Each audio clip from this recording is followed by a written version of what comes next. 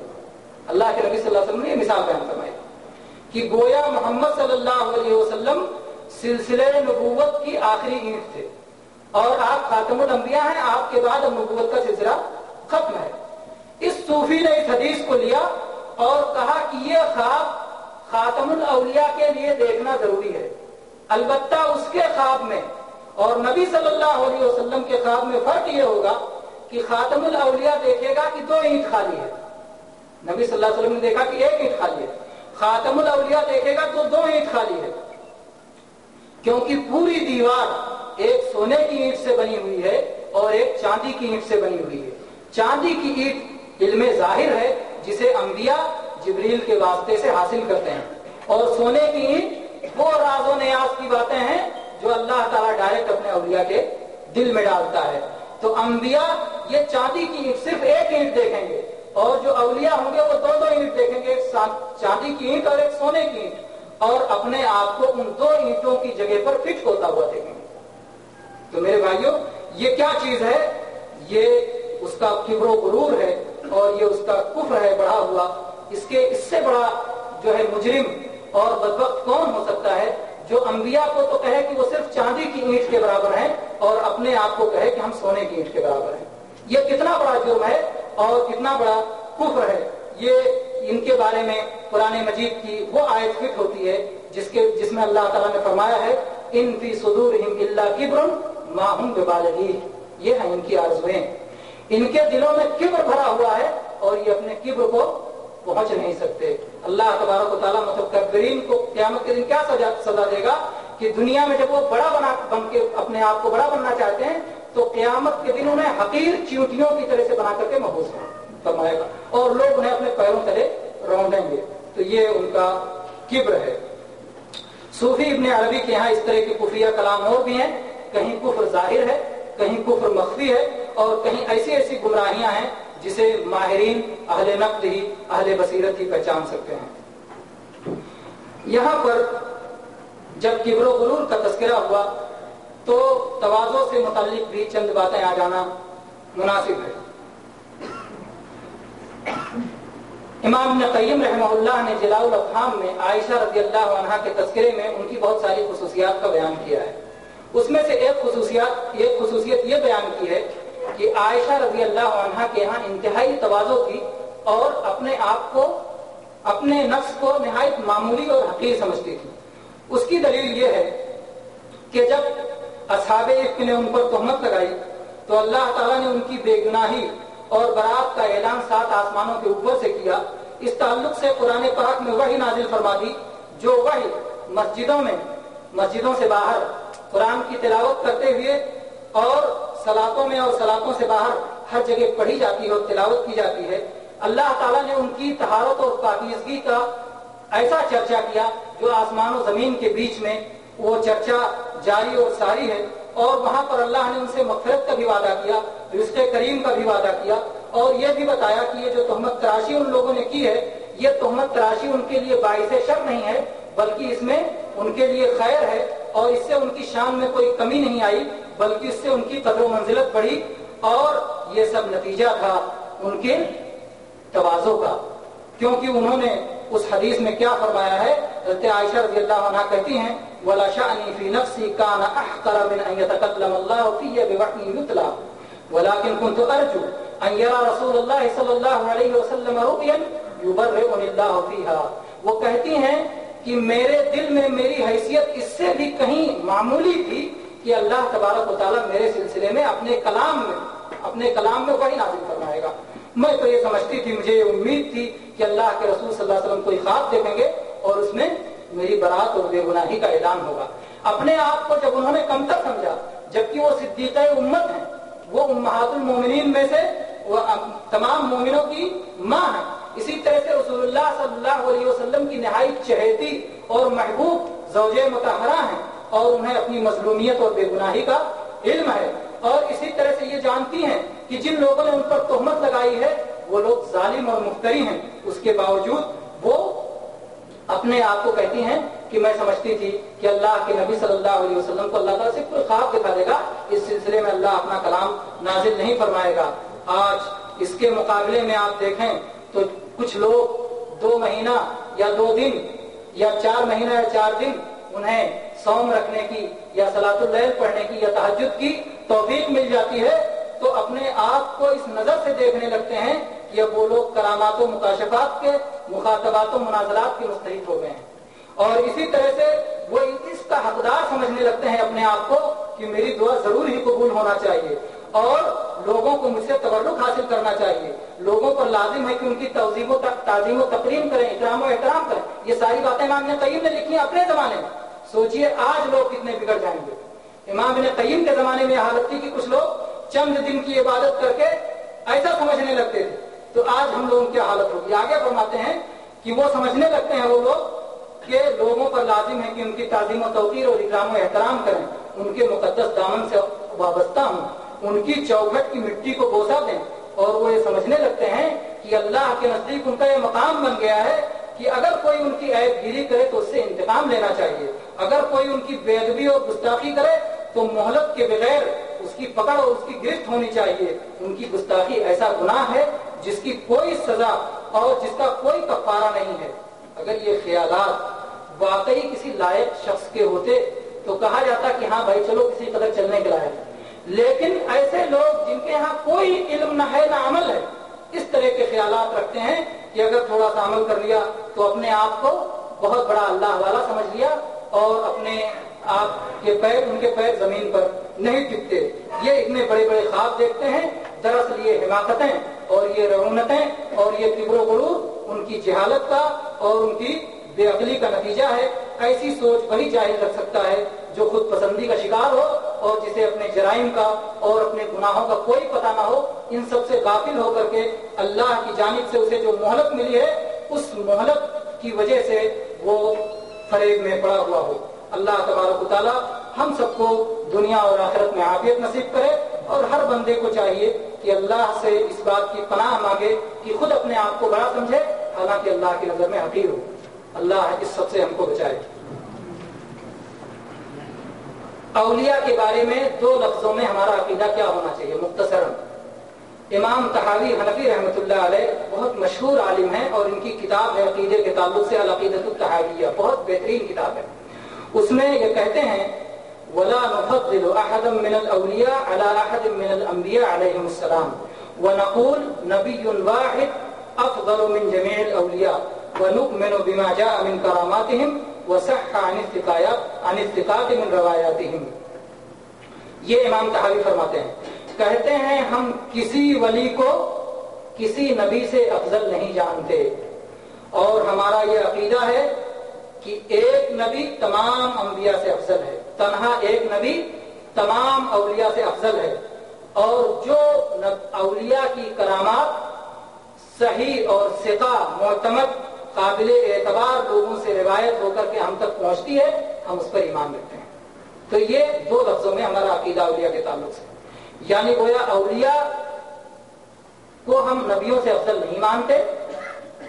ہم یہ کہتے ہیں کہ ایک نبی کروڑوں اولیاء بلکہ تمام اولیاء سے بڑھ کر ہے اور اولیاء کے کرامات کو ہم برحق جانتے ہیں.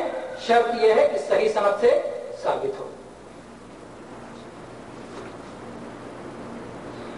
کرامت کے شرائط اور ضوابط کیا ہیں؟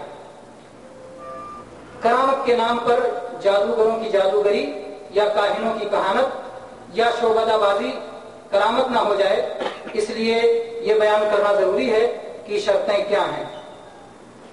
پہلی شرط یہ ہے کہ جس کے ہاتھ پہ کرامت ظاہر ہو رہی وہ مومن اور متقی ہے, وہ پابند شریعت ہے. اور یہ بات بار بار جو ہے کہی جائے گی تاکہ یہ بات ذہن میں پختہ ہو جائے کہ پابند شریعت مومن اور متقی شخص کے ہاتھ پہ ظاہر ہونے والی چیز ہی وہ کرامت کہا جائے گا.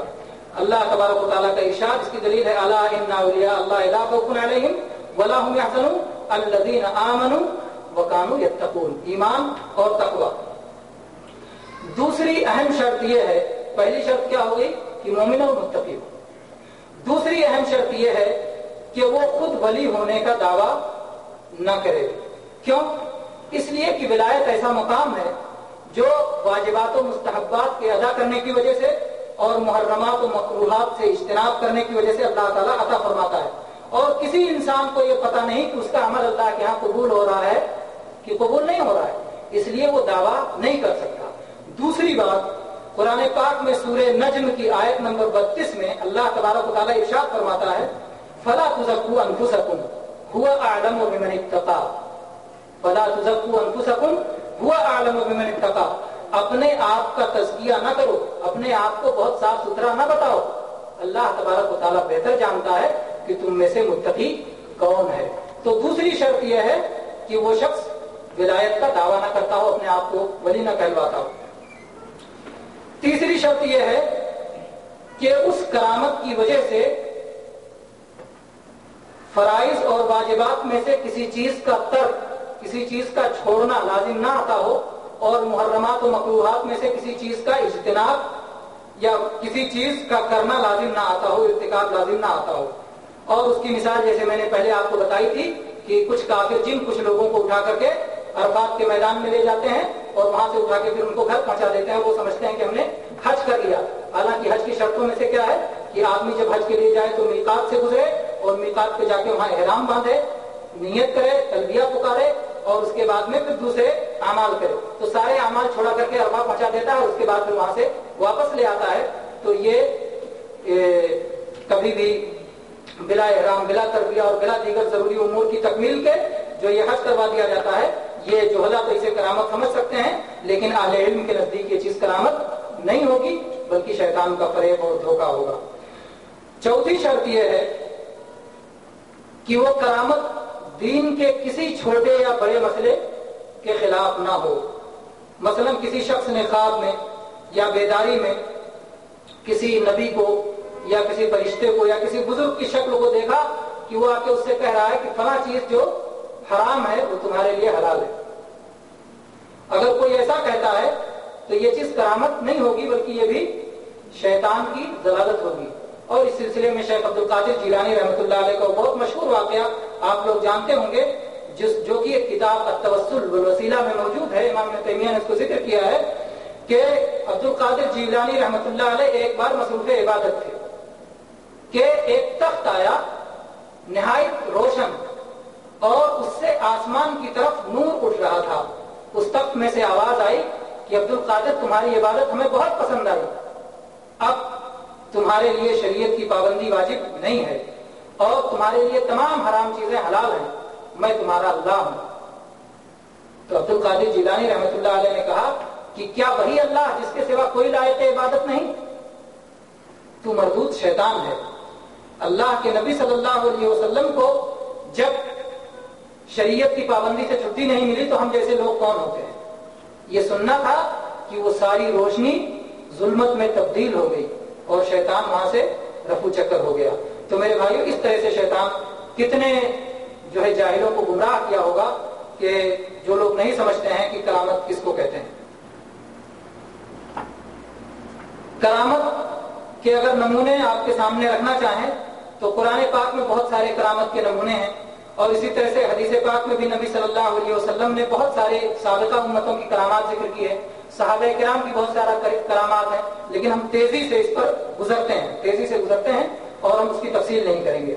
کرامت کے دلائل میں سے سورہ آل عمران کی آیت نمبر 37 میں اللہ تبارک و تعالیٰ نے جو مریم علیہ السلام کا قصہ ذکر کیا ہے کہ جب زکریا علیہ السلام ان کے پاس جاتے تو دیکھتے کہ ان کے پاس بے موسم کا پھل موجود ہوتا تھا، سردیوں میں گرمی کے موسم کا پھل اور گرمیوں میں سردی کا پھل۔ تو پوچھتے یہ کہاں سے آیا؟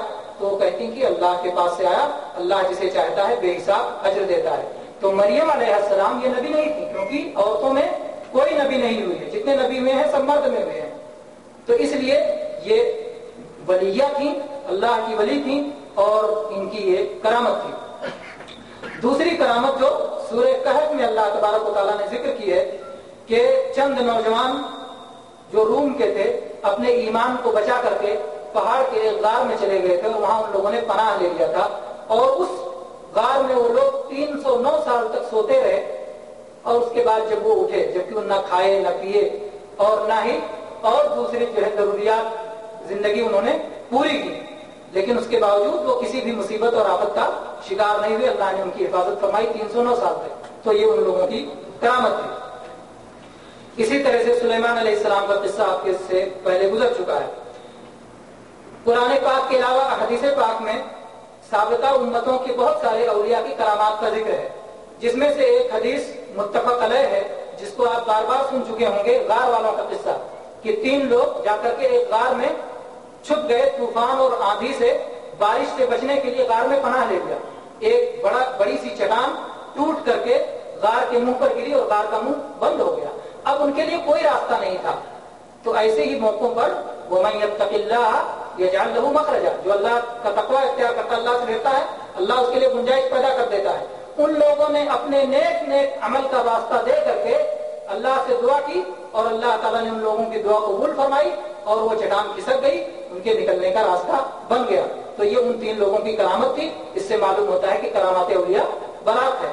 اسی طرح سے صحیح مسلم شریف کی وہ حدیث ہے جس میں جناب محمد رسول اللہ صلی اللہ علیہ وسلم نے بیان فرمایا کہ ایک آدمی ایک چٹیل میدان سے گزر رہا تھا کہ اسے بادلوں میں آواز آئی کہ اے بادل جاؤ فلاں شخص کے باغ کو سیراب کر کے آؤ، جاؤ وہاں پانی برسا کے آؤ. یہ بادل کے پیچھے چلنے لگا. بادل جا کر کے ایک پہاڑی پر پورا بادل برس گیا اور وہاں سے بہت ساری نالیاں نکلتی تھیں. سارا پانی اکٹھا ہو کے ایک نالی سے ایک طرف بہتا ہوا چلا گیا. یہ آدمی اس نالی کے پیچھے پیچھے گیا، دیکھا تو ایک آدمی پھاوڑا لیے ہوئے، کدال لیے ہوئے اپنے باغ کی نالی درست کر رہا ہے اور ہر پودے تک، ہر پیڑ تک، ہر درخت تک وہ پانی پہنچا رہا ہے. پوچھا کہ اے اللہ کے بندے تمہارا نام کیا؟ کہا میرا فلاں نام ہے. تو اس نے کہا آخر بھائی تم میرا نام کیوں پوچھتے ہو، بتاؤ مجھے. تو کہا نام اس لیے پوچھتا ہوں کہ میں نے آج ایک عجیب چیز دیکھی. میں نے دیکھا کہ بادل میں آواز آئی کہ جا کے فلاں شخص کے جو ہے باغ میں پانی برسا کے آؤ. آخر تم اس باغ میں کرتے کیا ہو؟ اس شخص نے کہا کہ جب اس باغ میں پھل آتا ہے تو میں اس پھل کے 3 حصے کرتا ہوں. ایک حصے کو میں کسی باغ میں پھر لگا دیتا ہوں اور ایک حصے کو میں خود کھاتا ہوں اور میرے اہل و عیال کھاتے ہیں، اور ایک حصے کو میں غریبوں پر، یتیموں پر اور مسکینوں اور محتاجوں پر صدقہ و خیرات کر دیتا ہوں. تو باغ کے 3 حصے، ایک حصہ صدقہ و خیرات پر، ایک حصہ خود اپنے اہل و عیال کے لیے اور ایک حصہ خود اسے باغ میں وہ شخص لوٹا دیتا ہے. یہ صحیح مسلم میں ہے اور یہ گویا اس مومن کسان کی کرامت ہے. اسی طرح سے جریج کا واقعہ بھی آپ جانتے ہوں گے. یہ بھی صحیح مسلم کی روایت ہے کہ ایک جریج نامی ایک شخص عبادت گزار تھے اور انہوں نے باہر نکل کر کے اپنی عبادت گاہ بنا رکھی تھی.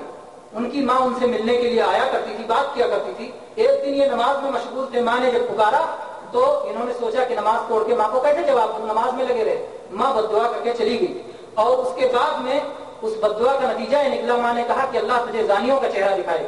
ایک زناکار اور فاحشہ عورت نے جو کہ ایک چرواہے سے زنا کروا کے حاملہ ہو گئی، اس نے الزام لگایا کہ یہ جو میرے پیٹ سے جو بچہ ہوا ہے یہ جریج کا ہے. لوگ آئے اور اپنے پھاوڑوں اور کدال سے ان کے عبادت گاہ کو توڑنے لگے. اتر کے انہوں نے پوچھا کہ بھائی بات کیا ہے، کیوں میری عبادت گاہ کو تم توڑ رہے ہو؟ تو ان لوگوں نے کہا تم بڑے عبادت گزار متقی دیندار بنتے ہو، حالانکہ تم نے فلاں عورت سے زنا کیا. کہا کہ وہ عورت کہاں ہے، وہ بچہ کہاں ہے؟ بلایا گیا. انہوں نے وضو کی، 2 رکعت صلاۃ ادا کی اور اس کے بعد میں اس بچے کے پیٹ میں پہنچ کے پوچھا کہ بچہ تیرا باپ کون ہے؟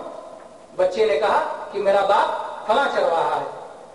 تو لوگوں پر جب حقیقت کھل گئی تو لوگوں نے کہا کہ ہم آپ کی عبادت گاہ دوبارہ سونے یا چاندی سے جیسے آپ کہیے اسے تعمیر کر دیتے ہیں. تو انہوں نے کہا نہیں، میری مٹی کا رہنے دو. تو یہ قوت یقین تھا اور یہ اللہ تبارک و تعالیٰ کی طرف سے ان کی ضرورت کے وقت یہ عبادت جو ہے یہ کرامت ان کے ہاتھ پر ظاہر ہوئی. تو جیسا کہ کہا جاتا ہے کہ کرامت کب ظاہر ہوتی ہے؟ جب بندے کو اس کی ضرورت ہو، مومن بندے کو جب اس کی ضرورت ہو، اور اسی طرح سے جب اللہ کے دین کو کسی کرامت کی ضرورت ہو. تو ان 2 موقعوں پر کرامت ظاہر ہوتی ہے. اسی طرح سے سارہ علیہ السلام کا قصہ بھی کرامت میں سے ہے.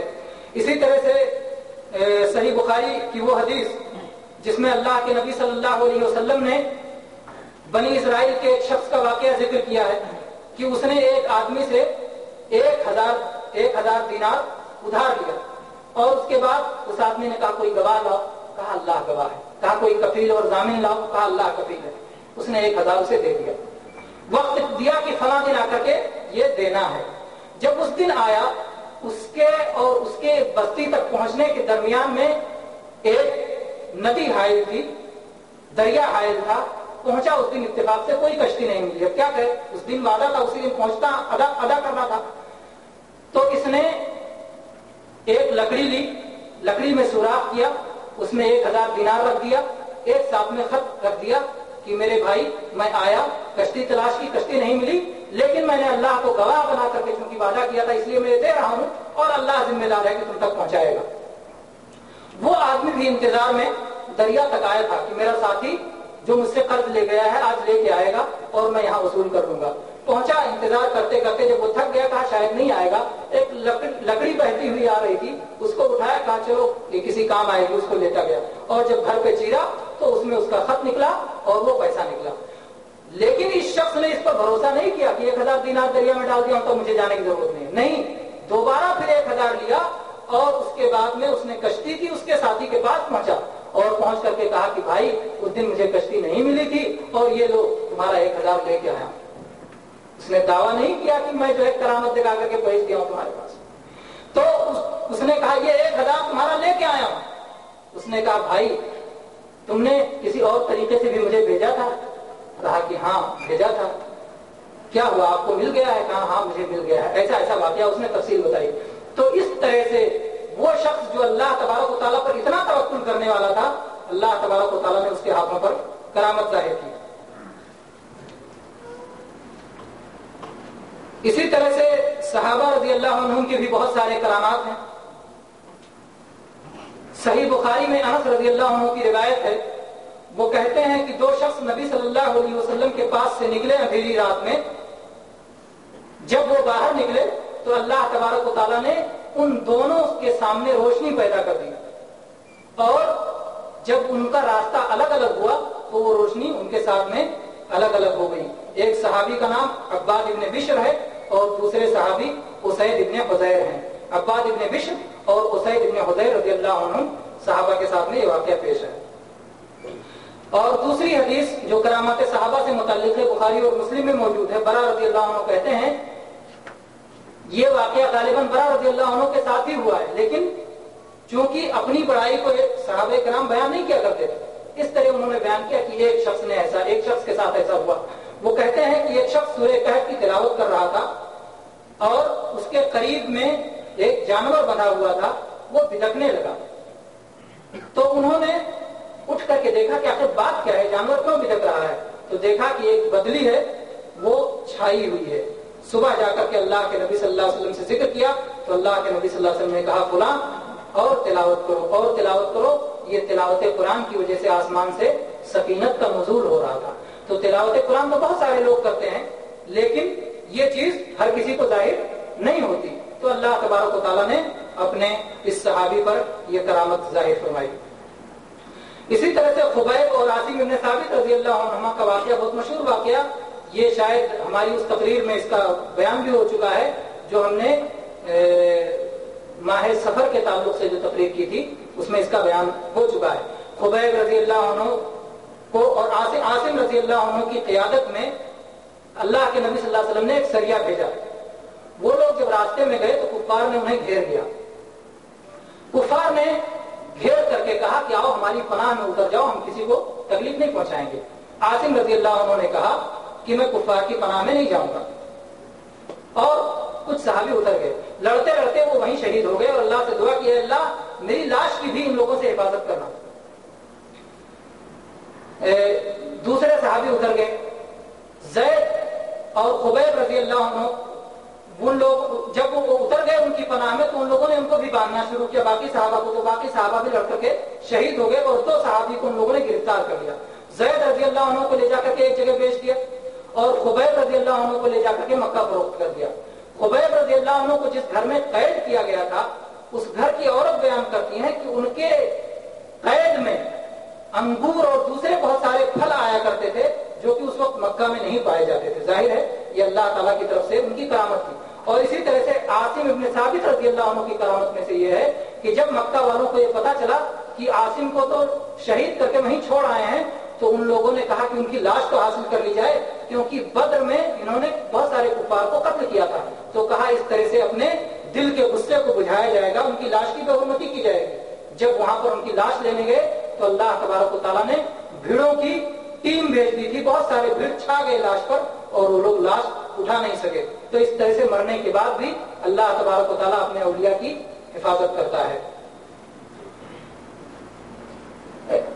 طفیل ابن عمرو دوسی رضی اللہ عنہ جو ایک صحابی ہیں, ان کی بھی کرامت سیرت کی کتابوں میں موجود ہے. چنانچہ زاد المعاد میں حافظ ابن قیم رحمہ اللہ نے ان کا پورا واقعہ ذکر کیا ہے, اور اس کے بعد میں آخر میں ان کے واقعے کے فوائد میں سے لکھا ہے کہ کرامات اولیاء برحق ہے. یہ آئے طفیل ابن عمرو دوسی رضی اللہ عنہ جب مکہ پہنچے تو مکہ والوں نے کہا کہ ہمارے یہاں ایک محمد نامی شخص ظاہر ہوا ہے, اس سے ذرا بچ کے رہنا. وہ باپ بیٹے میں اور شوہر بیوی میں جدائی ڈال دیتا ہے. انہوں نے کانوں میں روئی ڈال لی اور دور دور رہنے لگے کہیں آواز نہ پہنچ جائے. لیکن ایک بار نبی صلی اللہ علیہ وسلم مسجد حرام میں صلاۃ پڑھ رہے تھے اور کچھ آواز پہنچ گئی. جیسے آج لوگ کہتے ہیں وہابیوں سے ذرا بچ کے رہنا, کتاب و سنت کی کوئی بات دل میں اثر نہ کر جائے. بہرحال تو عاصم طفیل ابن عمرو دوسی رضی اللہ عنہ ان کے کان میں نہ چاہنے کے باوجود چند الفاظ پڑھ گئے. انہوں نے کہا یار میں عقل و ہوش والا آدمی ہوں, اللہ نے مجھے عقل دی ہے اور میں شاعر بھی ہوں, تو کیوں نہ ایسا کروں, میں خود سنوں. میں کتنا بیوقوف ہوں کہ دوسروں کے کہنے سے میں آ گیا اور میں نے کان میں روئی ڈال دی. چنانچہ انہوں نے روئی نکال دی اور رسول اللہ صلی اللہ علیہ وسلم کے پاس پہنچے اور آپ نے کہا کہ آپ کیا تعلیم دیتے ہیں, وہ تعلیم آپ مجھ پر پیش کیجیے. اللہ کے نبی پاک صلی اللہ علیہ وسلم نے ان پر اسلام کو پیش کیا اور وہ مسلمان ہو گئے. انہوں نے کہا کہ اللہ کے نبی صلی اللہ علیہ وسلم میں اپنی قوم کو بھی اسلام کی دعوت دینا چاہتا ہوں, آپ میرے لیے دعا کیجئے کہ اللہ تعالیٰ مجھے کوئی نشانی عطا فرمائے. اللہ کے نبی صلی اللہ علیہ وسلم نے دعا کی کہ اللہ انہیں کوئی نشانی دے. چنانچہ جب وہ چلنے لگے تو ان کی پیشانی پر ایک نور چمکنے لگا. اللہ تعالیٰ کی طرف سے یہ نشانی ان کے لیے ظاہر ہوئی. انہوں نے سوچا کہ کہیں ایسا نہ ہو کہ پیشانی پہ جو ایک نور چمک رہا ہے کفار کہیں کہ ایک عیب ہو گیا ہے چہرے پر, اور چونکہ تو نے ہمارے بتوں سے انحراف کیا ہے اس لیے تجھے یہ عیب ہو گیا ہے. انہوں نے اللہ سے دعا کی کہ اے اللہ اس کو ہٹا کر کے کسی اور جگہ کر دے.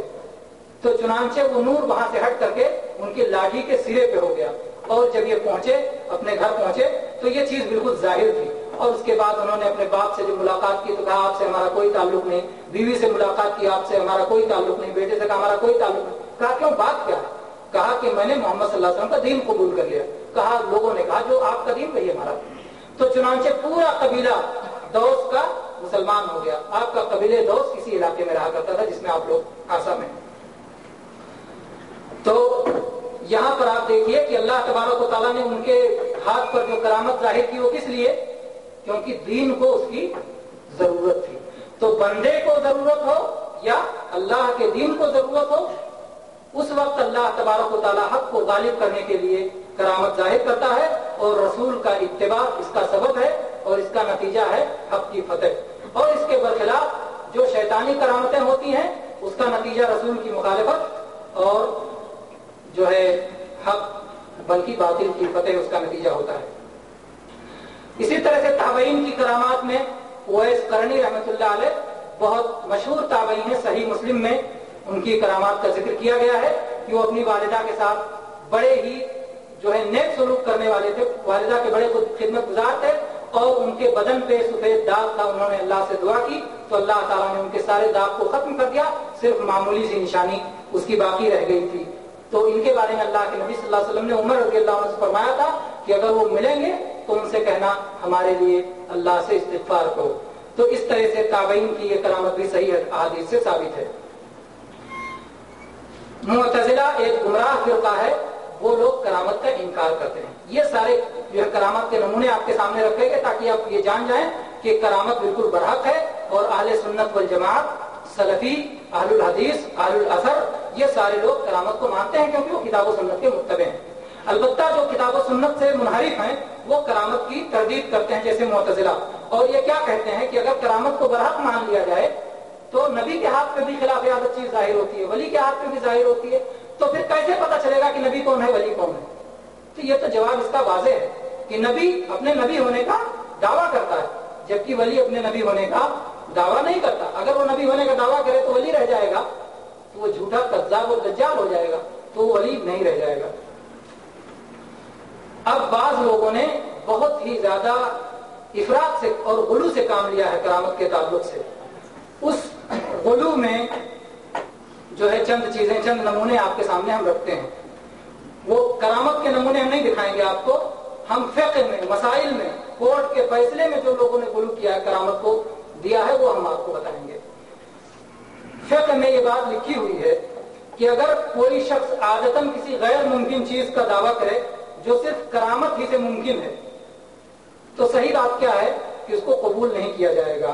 اور یہی چیز جو ہے، جو فقہی موسوعہ ہے، موسوعۃ الفقہیہ، جو تمام جو ہے اہل سنت کے مذاہب کی فقہ کو اس میں جمع کیا ہے، اور اسی طرح سے فقہ شافعی کی کتاب مغنی المحتاج میں بھی یہ بات بیان ہے کہ اگر کوئی شخص ایسی بات کہے جو صرف کرامت ہی سے ممکن ہے تو اس کی بات لغو ہوگی، اس کی بات تسلیم نہیں کی جائے گی۔ صحیح بات یہی ہے۔ جیسے مثلا دو شخص یہاں بیٹھ کر کے دعویٰ کریں بلا کسی ذریعے کے، جیسے آج کل بہت سارے ذرائع ہو چکے ہیں جس سے وہ اسی وقت ہندوستان سے کوئی معاملہ کر سکتے ہیں، لیکن کوئی ذریعہ نہ ہو، یہیں بیٹھے بیٹھے دعویٰ کریں کہ میں نے اپنا مکان آپ کو ہندوستان میں دے دیا اور وہ کہ میں نے لے لیا ہے، اور جبکہ دونوں یہاں موجود ہیں، تو کیا قاضی اس کے مطابق فیصلہ کرے گا؟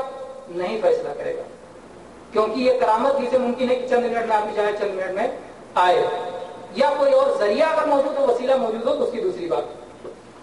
اسی طرح سے اگر مسئلہ ہے کہ ایک شخص مشرق کا ہے، پورب کا ہے، اور مغرب یعنی پچھم کے انتہائی کونے کی کسی عورت سے اس نے شادی کی، اور دونوں میں کوئی ملاقات نہیں ہوئی کسی طرح کی، 6 مہینے کے بعد اس عورت کو بچہ پیدا ہو گیا، وہ کہہ رہی ہے کہ ایک مغربی شخص نے مجھ سے شادی کی ہے اور اسی کا یہ بچہ ہے، تو کورٹ میں کیا اس کے کہنے کے مطابق فیصلہ کیا جائے گا؟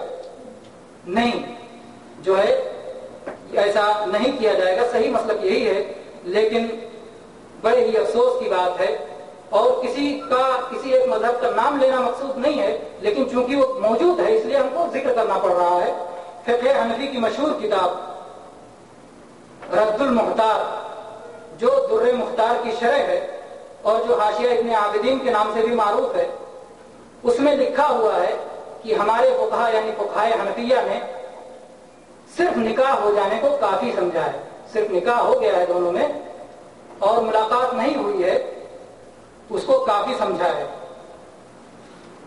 اگر 6 ماہ کے بعد ولایت ہو جائے تو اسے یا تو کرامت سمجھا جائے گا اور یا استخدام سمجھا جائے گا۔ کرامت جانتے ہیں، یعنی اللہ نے خلاف عادت اس کے لیے ایسا کر دیا، اور استخدام یعنی اس کے پاس جن ہے اور جن سے خدمت لے کر کے چلا گیا تھا یا اس کو منگا لیا تھا، تو کہیں اس کو کرامت سمجھا جائے گا یا استخدام سمجھا جائے گا، اور اسے درست مان لیا جائے گا۔ اور اس کے بعد فقہا کے اختلافات کو ذکر کیا ہے۔ کہا صاحب نحر فرماتے ہیں کہ صرف استخدام کہنا چاہیے، اس لیے کہ مسافت کو لپیٹ دیا جانا یہ کرامت نہیں ہے۔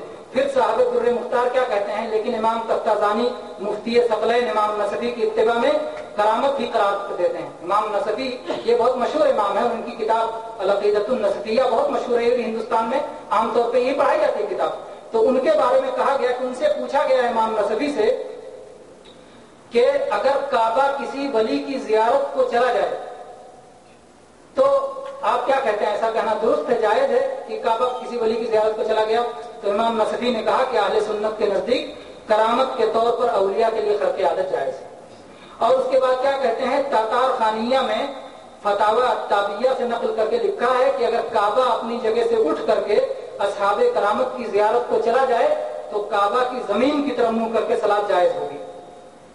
پھر کیا کیا ہے، یہ سب کون لکھ رہے ہیں؟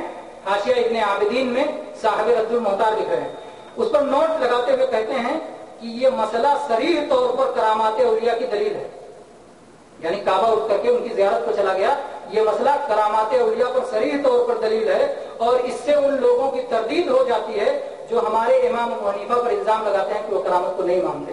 نعوذ باللہ، یہی بتا کر کے امام حنیفہ سے الزام ہٹایا جا سکتا تھا تو کہہ رہے ہیں کہ جو لوگ امام حنیفہ پر الزام لگاتے ہیں کہ کرامت نہیں مانتے تو ان کا الزام غلط ہے، اور ہمارے امام کرامت مانتے ہیں، اور کعبہ اگر اٹھ کر کے کسی ولی کی زیارت کو چلا جائے تو کعبہ کی زمین کی طرف منہ کر کے نماز پڑھیں گے۔ کہتے ہیں آگے جو ہے مزید تفصیل ثبوت نسب کے بیان میں آئے گی۔ ثبوت نسب کا بیان کہاں؟ یہی واقعہ کہ اگر کسی مشرقی مرد نے مغربی عورت سے شادی کی اور 6 مہینے کے بعد ولادت ہو گئی تو نسب ثابت ہو جائے گا، اس لیے کہ کرامتاً ایسا ممکن ہے۔ تو یہ جو ہے ہمارے فقہ حنفی میں یہ چیز لکھی ہوئی ہے۔ اسی طرح سے فقہ حنفی میں ایک مسئلہ میں اور بتا دوں جو رد المختار ہی میں ہے، اس میں لکھتے ہیں، اس کی اصل کتاب در مختار میں ہے، تزوج بشہادت اللہ ورسولہ لم یجز بل قیل یکفر واللہ اعلم۔ اگر کسی نے شادی کی اور شادی کے لیے 2 گواہ چاہیے تو اس نے کہا اللہ کو گواہ بناتا ہوں، رسول کو گواہ بناتا ہوں، 2 گواہ بنا لیا، تو کچھ لوگ کہتے ہیں کہ ناجائز ہے اور کچھ لوگ کہتے ہیں وہ کافر ہو جائے گا۔ کیوں کافر ہو جائے گا؟ اس لیے کہ اس کا عقیدہ یہ ہو گیا کہ رسول اللہ صلی اللہ علیہ وسلم عالم الغیب ہے، یہ شادی دیکھ رہے ہیں تبھی تو گواہ بنا رہے ہیں، تو رسول اللہ صلی اللہ علیہ وسلم کو عالم الغیب سمجھا، اس لیے کافر ہو جائے گا۔ پھر یہ کیا کہتے ہیں حضرت صاحب جو ہے حاشیہ رد المختار والے، کہتے ہیں میں کہتا ہوں، میں کہتا ہوں کہ کتب عقائد میں کرامات اولیاء میں یہ بات ذکر کی گئی ہے کہ غیب پر اولیاء مطلع ہوتے ہیں، تو جب اولیاء غیب پہ مطلع ہوتے ہیں تو انبیاء بھی غیب پہ مطلع ہوتے ہیں، تو کہا کہ اولیاء غیب جانتے ہیں اور انبیاء غیب جانتے ہیں، اور جو قرآن کی آیت میں جو کہا گیا ہے کہ اللہ تبارک و تعالیٰ کسی کو غیب نہیں دیتا، اس کا جواب کہتے ہیں کہ اس کا جواب فلاں فلاں ہے، اور ہم نے اپنی کتاب سبل الحسام الہندی لنصرت سیدنا خالد النقشبندی میں اس کا جواب دے دیا ہے، جو چاہے اس سے دیکھ لے۔ تو گویا یہ بھی کہنا چاہتے ہیں کہ نبی غیب جانتے ہیں اور رسول اور اولیاء غیب جانتے ہیں، حالانکہ یہ بات صریح قرآن و حدیث کے خلاف ہے۔ اللہ کے سوا کوئی غیب نہیں جانتا۔ اس سلسلے میں ہماری کیسٹ ہے جس میں بہت تفصیل سے بیان ہوا، لا یعلم الغیب احد الا اللہ، اللہ کے سوا کوئی غیب نہیں جانتا، یہاں اس کو بتانے کی ضرورت نہیں ہے۔ کرامت کو جب لوگوں نے اس میں غلو کرنا شروع کیا تو کرامت کہاں تک کرامت کی چیز پہنچی، دیکھیے فقہ حنفی کا نمونہ آپ کے سامنے، اب فقہ شافعی کا نمونہ دیکھیے۔ فقہ شافعی میں ایک عالم شیخ زکریا انصاری مشہور ہیں، انہوں نے لکھا ہے شرح البہجہ اپنی کتاب میں کہ اگر کوئی شخص اپنا جنازہ خود سے پڑھا لے تو کافی ہو جائے گا، الگ سے اس کا جنازہ پڑھنے کی ضرورت نہیں ہوگی۔ پھر آگے لکھتے ہیں، کسی فقیہ سے نقل کرتے ہوئے ایک بات اور لکھتے ہیں کہ ایک فقیہ کہتے ہیں اگر کسی میت کو دوسرے میت نے بطور کرامت غسل دے دی تو یہ کافی نہ ہوگا، یعنی خود جنازہ پڑھا لے تو کافی ہے، لیکن دوسرا میت اگر غسل دے جائے تو یہ کافی نہیں ہے۔ پھر لکھا ہے کہ فلیحرر، یعنی اس مسئلے کی اور تحقیق کی ضرورت ہے۔ تو یہ کرامت کے مسئلے، کرامت کے تعلق سے بھی بہت ساری باتیں ہیں، فراست ہے، الہام ہے، خواب ہے، لیکن چونکہ وقت بہت زیادہ ہو گیا ہے اس لیے اتنی باتوں پر ہم اکتفا کرتے ہیں۔ اللہ تبارک و تعالی ہم سب کو کتاب و سنت کی اتباع کی توفیق عطا فرمائے، حق کو حق سمجھنے کی توفیق عطا فرمائے، اس پر عمل کی توفیق دے، اور جب ہم اللہ کے سامنے حاضر ہوں تو وہاں سرخروئی نصیب ہو۔ آمین وآخر دعوانا الحمدللہ رب العالمین وصلی اللہ علیہ وسلم۔